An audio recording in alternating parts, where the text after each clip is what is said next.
सशंखचक्रं सकिरीटकुण्डलं सपीतवस्त्रं सरसेरुहीक्षणं सहारवक्षस्थलकौस्तुभश्रियं नमामि विष्णुं शिरसा चतुर्भुजं शान्ताकारं भुजगशयनं पद्मनाभं सुरेशं विश्वाधारं गगनसदृशं मेघवर्णं शुभांगं लक्ष्मीकान्तं कमलनयनं योगिभिर्ध्यानगम्यं वन्दे विष्णुं भवभयहरं सर्वलोकैकनाथं। नारायण हरिशरणम। समादरणीय सज्जन महानुभावहरू, हामी बडा भाग्यशाली छौँ।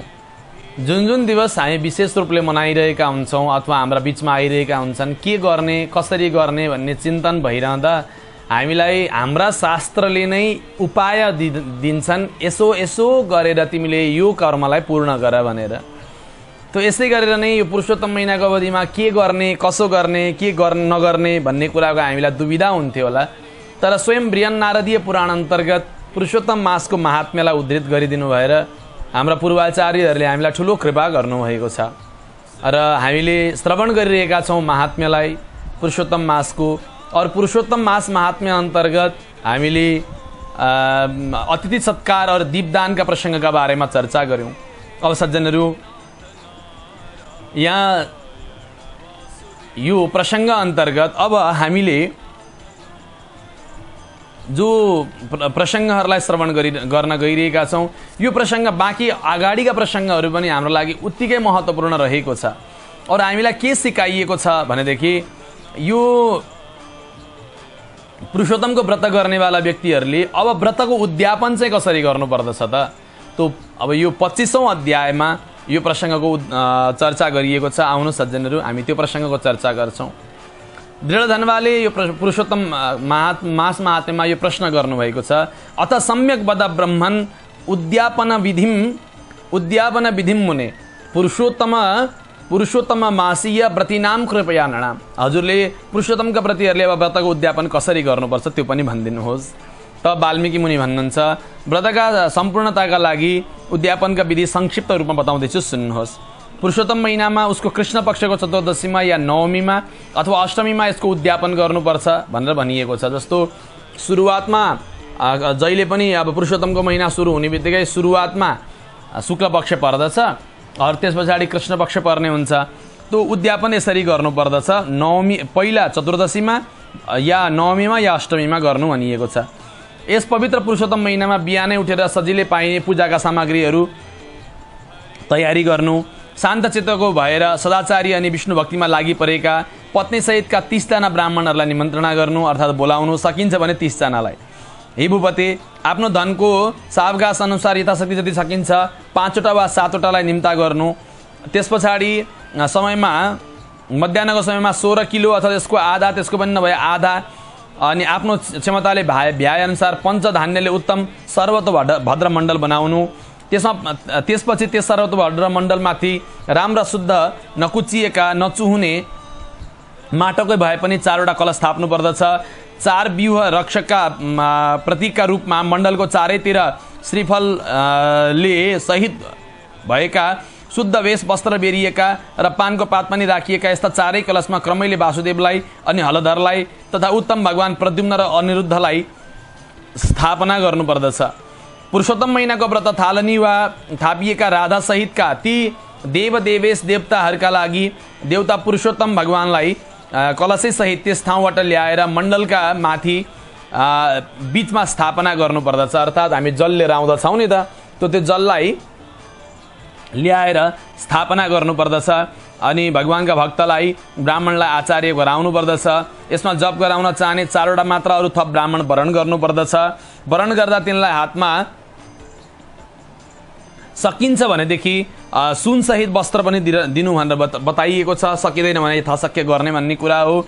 अनि प्रायश्चित गोदान गर्नुपर्दछ र विधिले स्त्रीका साथै रहेर हेर्नु धर्मपत्नीका बारेमा थोरै चर्चा अस्ति पनि भयो। धर्म गर्नको लागि पत्नी साथ हुनुपर्दछ। त यसरी चतुर्विध देवताको जप गराउनु पर्दछ अनि त्यस्तै गरेर दीपको स्थापना गर्नुपर्दछ र भगवानलाई अर्घ्य पनि प्रदान गर्नु भनिएको छ। अनि त्यस्तै दुवै गुणामारी बसेर आफ्नो अञ्जुलीमा राखिएको पञ्चरत्न सहितका यथालब्ध जस्तो पाइन्छ त्यस्तै असल फलहरूले श्रद्धा भक्तिका साथ पत्नी सहित भएर हर्षपूर्वक चित्तले श्री हरि भगवानलाई सम्झँदै अर्घ्य दिनुपर्दछ।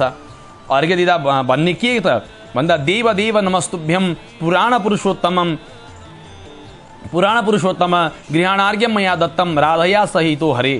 हे भगवान, हे राधा सहित भगवान कृष्ण, हजुरलाई म नमस्कार गर्दै यो अर्घ्य प्रदान गर्दछु भनेर भगवानलाई अर्घ्य प्रदान गर्नुपर्दछ।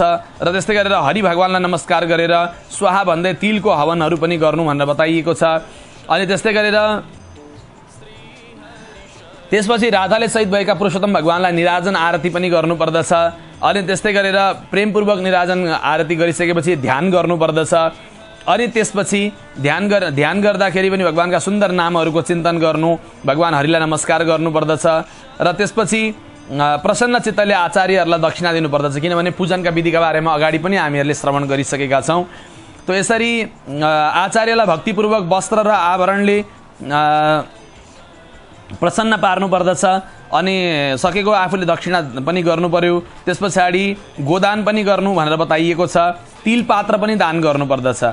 र उमाशङ्करलाई प्रसन्न पार्नको लागि ब्राह्मण दम्पतिलाई सजिसजाउ सहित वस्त्र दान गर्नु भनेर बताइएको छ।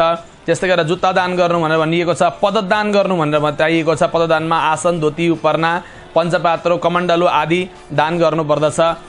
यदि शक्ति छ भने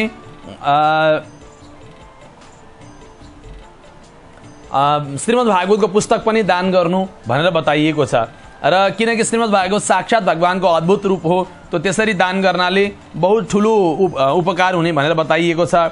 र त्यसै गरेर